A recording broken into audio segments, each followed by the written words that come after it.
له يا له يا لا لا يا لا يا له يا له يا لا لا لا لا لا لا لا.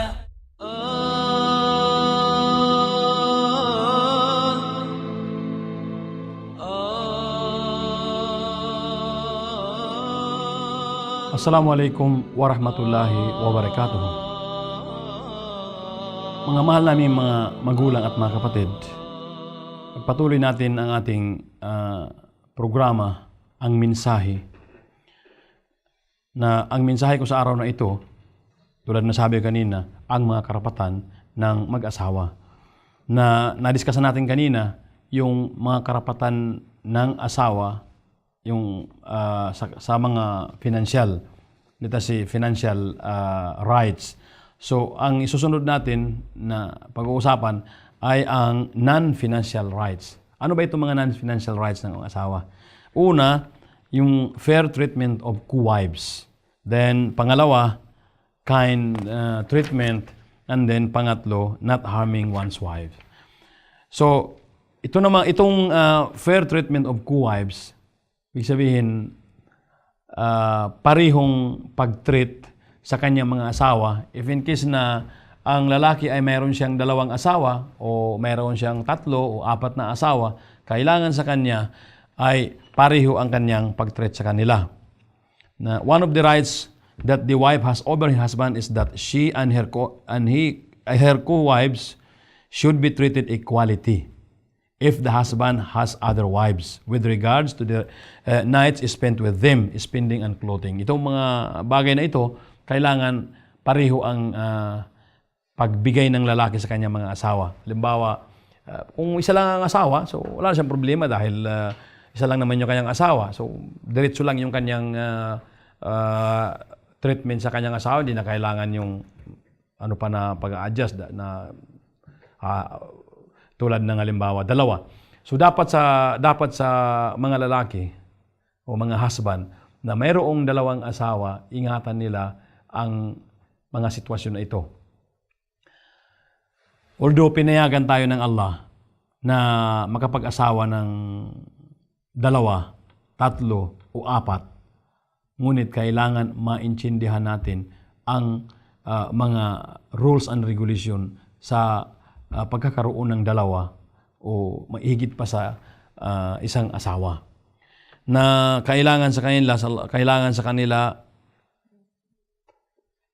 patas ang kanyang pagdala. Halimbawa, yung pinakasimpleng example lang, halimbawa, although ako wala pa naman akong asawang pangalawa, pero nababasa ko, nakikita ko, lalo na sa pagtuturo, maraming materials akong nabasa, mga articles kung sa mga Islamic books na itinuro ng ating mga inexplain ng ating mga scholars kung ano ang sinabi ng Allah, ano ang sinabi ng Propeta Muhammad sallallahu alaihi wasallam tungkol sa mga bagay na ito.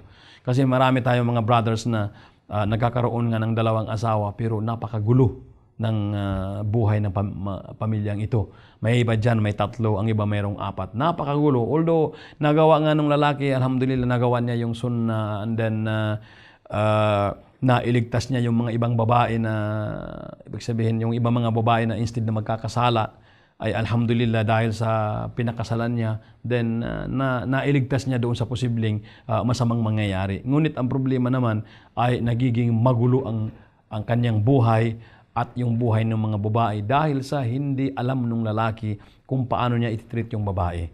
Na kailangan fair siya sa halimbawa sa gastusan. If in case halimbawa na yung bibilhan niya ng hijab o bibilhan niya ng abaya yung una niyang asawa, kailangan ganun din yung kanyang pangalawang asawa. Bibilhin niya ng hijab, bibilhin din niya ng abaya. Halimbawa mayroon pa siyang pangatlong asawa, then yun ang mas bibilhan niya ng mga medyo mamahalin na mga gamit, tapos itong unang asawa ay medyo mababang presyo. Hindi pwede ang ganung sitwasyon. Then ganun din yung pag-divide ng mga oras, pag-divide ng mga araw o kaya ng gabi.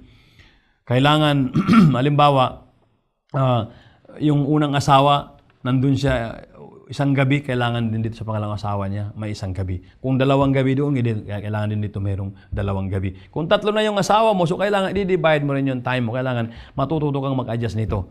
Para hindi mangyari sa iyo na sa bandang huli, pagdating ng huling araw, maglalakad ka na hindi pantay ang iyong balikat ng dahil doon sa hindi pantay na pag-treat mo sa iyong mga asawa. So, ang topic na ito ay napakalapad, napakalaki ng dapat pag-usapan sa bagay na ito. Ngunit nagbibigay lang ako ng short o kunting guidance na paalaala sa ating mga brothers na gustong mag-asawa o kaya merong asawa na mahigit pa sa isa, na kailangan patas ang kanyang pag-treat sa kanila. Ang maliban lang sa sinasabing pagmamahal. Itong pagmamahal, although mahalin mo man lahat ang 2 o 3 mong asawa, ang Allah mismo alam niya. Na sabi nga ng Allah sa Quran, may sinabi ang Allah na mababasa natin sa Quran sa chapter 4 verse 129, na sabi ng Allah, you will never be able to be equal sa in feelings. Hindi mo ang tao never na makaya niyang pagparehuin yung magawa niyang magiging pareho yung kanyang nararamdaman, yung kanyang feelings. Posible na ang feelings nung lalaki ay doon talaga mag-i-stick sa una niyang asawa. Kasi yun yung nauna niya nakasama at doon na yung yun yung naging ina ng kanyang mga naunang mga anak. Then sabi ng Allah, and you will never be able to equal in feelings between wives, even if you should strive to do so. Kahit sikapin mo pa. Kahit ang Propeta Muhammad sallallahu alaihi wasallam ay inamin niya na mahirap ang pagbigay ng pareho sa asawa doon sa pagmamahal. Anyway, pero sisikapin ng asawa na pareho sisikapin niya na mamahalin niya lahat ng kanyang asawa. Yung old wife niya at saka yung kanyang new wife, kailangan pareho ang kanyang pagbibigay ng pagmamahal sa kanila at saka yung kanilang pag-treat sa kanila, yung kanyang pagbigay ng oras sa kanila, at saka kung ano pa man na mga karapatan ng mga asawa niya sa kanya, kailangan pareho lahat ang kanyang pagbigay sa kanila sa mga gamit. At dito sa sinasabing pagmamahal sa feelings, sisikapin niya. Pero yun nga, kaya huwag kayo rin ng mga babae, at least naingatan niyo, narinig ninyo, na mismo ang Allah subhanahu wa ta'ala ay nagsabi na hindi kaya nung tao na magiging pareho ang pagbigay ng pagmamahal sa kanyang mga asawa. Although sisikapin niya, pero mayroon kayong mapapansin na minsan ay siguro humihigit yung unang asawa o kaya yung pangalawa. Yun nga ay base natin dun sa sinabi ng Allah subhanahu wa ta'ala. Kaya kailangan kayong mga asawa, kayong mga babae ay makakapag-adjust din kayo. Marunong kayong mag-adjust. Na kaya siguro nangyayari na kung minsan napapansin mo na parang mas mahal niya yung una niyang asawa o kaya yung pangalawa niyang asawa. So, ito yung sinabi ng Allah subhanahu wa ta'ala na hindi kaya ng lalaki na maibigay ng pareho yung pagmamahal sa kanyang asawa. Pero sa pag-treat, sa kahit na ano ng mga kailangan ay makakaya ng lalaki, inshallah, kapag kakayahin niya. Maliban lang kung yan talagang lalaki na talagang hindi patas magdala ng kanyang pamilya. Then, pangatlo, ang pangatlo ay ang tungkol sa pakipagrelasyon ng lalaki sa kanyang asawa na not harming one's wife. Yung bang kailangan alam ng lalaki na hindi basta-basta sasaktan niya yung kanyang asawa. The basic one, this is one of the basic principles of Islam, because harming others is forbidden in the case of strangers, and it is even more so in the case of harming one's wife. Pinagbabawal nga yung sasaktan mo yung ibang tao, lalo-lalo na yung asawa mo.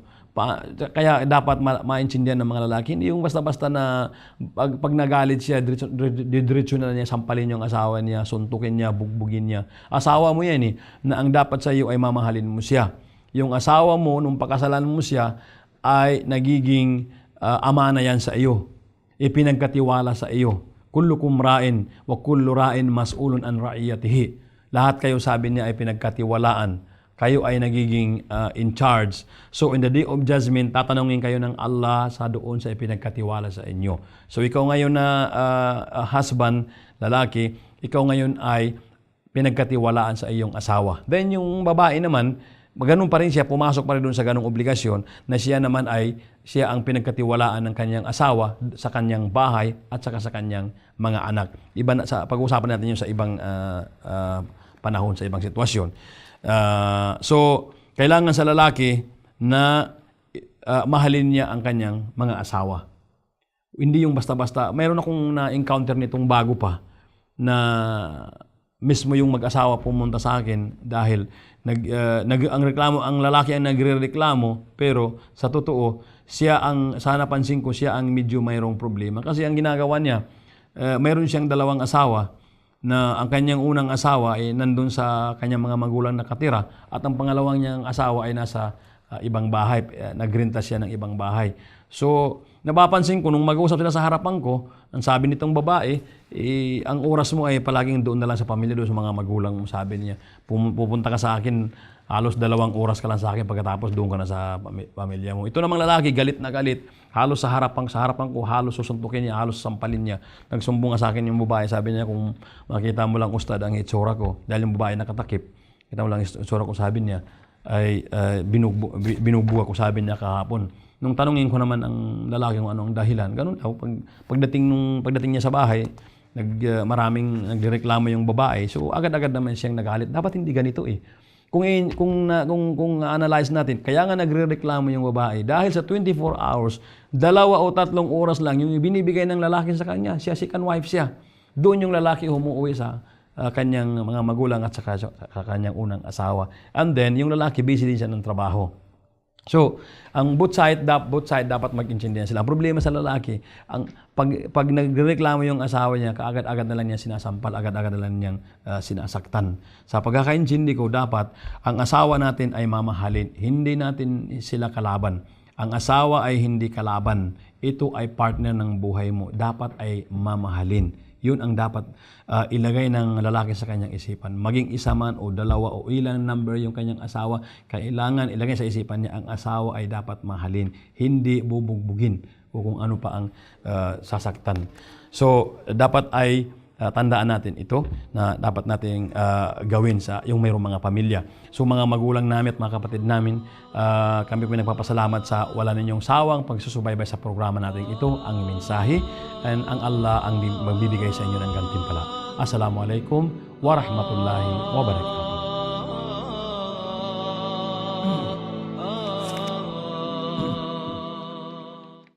Ang programang ito ay hatid sa inyo ng Fanar Community Channel.